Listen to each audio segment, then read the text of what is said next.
you have a great new year. I hope your last year was fantastic, but Happy New Year. No, I'm not nuts. Well, yeah, I am, but you know, that's just the way it goes. But I'm here to tell you that I believe August is the most important month of the year. Probably one of the most. And also that it is the beginning of the year. At least it is for me. I've always believed that the beekeeping year begins in August. Why? Because this is when, in my area, and I'm just outside of St. Louis, so you know, give yourself that variable of where we're at as to how to judge your bees. But we start seeing the queen laying winter eggs here in about the second to third week of August. So, and you can start doing the math of, you know, when, you know, she lays the eggs until the time they hatch, and then we're, I mean, basically getting into those late fall months. And those are your winter bees. The bees you go into winter with are the bees you need in the spring to get out and have a great honey flow. To that end, we'll go upstream. If you don't have great healthy bees going into the winter, do everything you can right now to make sure that the bees are happy, healthy, and have a thriving hive going into the winter. So that's what I do in August. So how do I do that? What am I going to do? Well, it's really a pretty busy month. I don't know why that's there. There's nothing on it. Here's my cheat sheet. It's a pretty busy month. I had some back issues. I had pulled a muscle, pinched on a sciatic nerve, and I couldn't lift or move for like a week and a half. I lost 10 days of extracting honey. So I'm running behind the 8 ball right now, but I've got some help. So we're going to get all that off the hive. So what am I doing? Actually last week of July, I'm going to finish extracting because I've got somewhere in the neighborhood of, I think I counted up about 35 supers still left on the hives that I'm going to need to pull. So it's going to be some work. So I'm going to finish extracting. I'm going to go upstream here a little bit and say, it's time for me to pull Varroa. And oh my God, this is my first year of really throughout the entire bee yards, all of my bee yards, I use Varroa. I did some spot checks a few weeks ago, 0 and 1. That was it. So I'm feeling really, really good. I didn't do every single hive. I just didn't have the time, but I just did some spot checks, and the Varroa has kept my numbers really, really low. Well, 0 and 1, I'm taking it. So I'm going to pull the Varroa strips because they're done at this point in time. Then I'm going to finish extracting next week. And then when I'm done extracting, immediately any hive I feel like it's light, because I got no supers on the hives at this point. Get to that in a second. But if I feel like they're light, I'll just start feeding them. And, you know, right now we're feeding then, it'll be a 2-to-1 sugar ratio just to kind of build them up a little bit. I don't need them building comb and all that. I just need nourishment. 2-to-1 will do that with me. You know, and put a little bit of Hive Alive in it. Love that stuff. I love that stuff. It's not cheap, but man, it works. And again, I'm going to go back to it. What's more important in August? Make sure your bees are healthy. And then as soon as the supers are off, I will start my next round of my integrated pest management system, and that is to feed Apigard. I'm a fan of Apigard. It's just a part of an integrated system. Apigard's pretty easy to put in the hives. It's fairly easy on the bees, but it really does work well in knocking down or making sure that you have 0 mites at that point. Apigard, and it comes in a couple different ways. You know, you can buy it in this box. You can put the trays on. You can watch my using Apigard video, and it will go thoroughly through all of this. You know, here to say, I'm putting Apigard on in a hot time of year in August. So I put on, and I've got single deeps, so there's not a lot of space in there. I'll put on about 20, at most 25 grams on a hive. You can buy it in these trays. That's a good handy way to do it if you've got a few hives. I've got a lot of hives, and you know, I think you'll see it in my Apigard video. I think I put it in there anyway, but I use a large syringe. It gives me just the amount I need, and I have cardboard pieces. You can buy it in 6-pound buckets, and it was really, really cost effective. And the stuff lasts a long time. So if you've got a lot of hives, I think that's the way to go.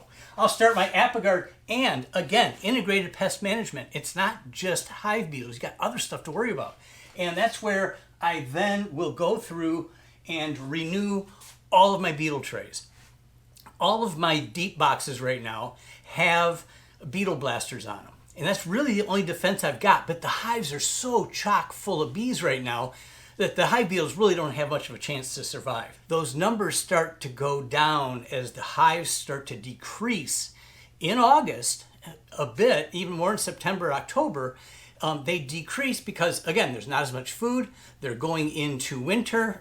We go from 60,000 bees down to something like 20,000 in a hive. As they shrink, that gives hive beetles more of a place to hide and to breed, and they can wipe out a somewhat weak hive in a heartbeat. If you watch my slime video, you'll see how I let that happen. It's gross. But anyway, I will do my beetle defenses. I've got a beetle defense. Let's do it over here. I've got a full beetle defense video, which will show you all of the things that I do. But what I basically will do is I will renew. I will put new beetle blasters in the deep box, get rid of the old ones, recharge those. I have West beetle trays. They will go underneath the hives. Still a little warm, but you know what? The bees will regulate that. But that will stop any of that larva from going into the ground. And that larva will then pupate and come back up. If I can stop them from getting into the ground, then that helps tremendously. The third week of the month, mopping up. And that's probably the more important thing of all. Finishing my ApiGuard treatments. I think I got ahead of myself. Feed light hives. Hey, I'm just going to take a week off. Why not? I deserve it. I'm not taking a week off. There ain't such a thing. But I will be finishing up my ApiGuard treatments at the end of the month. It's hot enough that what happens is, for the most part, I get through the ApiGuard quickly. So, and you'll read it and you can see the thing. ApiGuard above 75 degrees can go pretty quick. I don't like to put it on if it's going to be like 90s. I want a period of time where we're going to have pretty much low 80s. Above 75, it will evaporate pretty quick. The bees will get out of the hive pretty fast. So I can really do a good solid ApiGuard treatment somewhere in the neighborhood of 2 weeks to 20 days. And that's that period that I pulled the supers and we're in a huge dearth, so I'm not too concerned about the bees, looking and becoming honey-bound. But I am, as I said, I'm going to be feeding a little bit in advance, but for the most part, I finished the ApiGuard at the end of August. Then, it's New Year, so let's put new supers on the hive. So on the 31st, like the very first week of September, maybe a little bit earlier, depending on what the dearth, the fall flow starts to look like, I will put fall supers on hives that are strong. I don't do it on all the hives because, again, it's like if you've got drawn comb on a weak hive, you've got a place for hive beetles and other things to happen. I only put supers on strong hives in the fall if I feel like I can pull a little bit more honey. For the most part, only strong hives. And then I also, and we're going to get into this a little bit in September, but I might start to do it a little bit in August. I don't have it on the map. I will be combining weak nooks. I've still got several nooks. I've got a couple that are weak enough they would never turn into full hives at this point. I will start combining those into weak hives to build them up as we get a need for the nurse bees to really help in that build up for fall. And then I've also got, I've got 4 strong nooks that are actually in 2 deep nook boxes. They're going to get split out, and I probably will do that in August as well. I don't have it on the calendar. I will probably do that, but I want to do that as well just to make sure that I've got the ability to make those healthy and happy. But man, they're booming right now. In fact, I've got one nook that I've got out at the farm. It's a double nook, and it's produced somewhere in the neighborhood of 45 pounds of honey for me this year. It's like, I'll take an extra 45 pounds of honey out of a nook this year, but they just kind of kept going kaboom, kaboom, kaboom, and I let them go. But they're ready to be put in a double box or in a deep box and set off for the winter. So that's what you've got. Hey, again, Happy New Year. This is an important time of year. I can't stress that enough. Maybe I've stressed it too much, but I think you get the point. So I'm going to get on with it because we start major extraction tomorrow. I've got a team coming in to give me a hand. I think I've got somewhere in the neighborhood of, at a minimum, I think I've counted 1,300. I think I'm probably closer to 1,700 pounds of honey still to pull this year. So it's been a good year.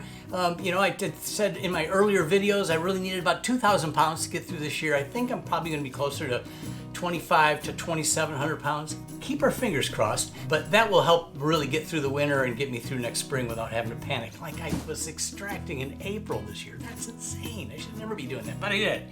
Anyway, so that's what you got. That's August, a great, important month, and I hope you've had a great New Year's, and I can't wait to see you next time. So, as always, it's nice to be liked. If you hit that like button, I much appreciate it. If you haven't subscribed, join the antics. Let's see how these things go. And as always, I just want to say happy beekeeping.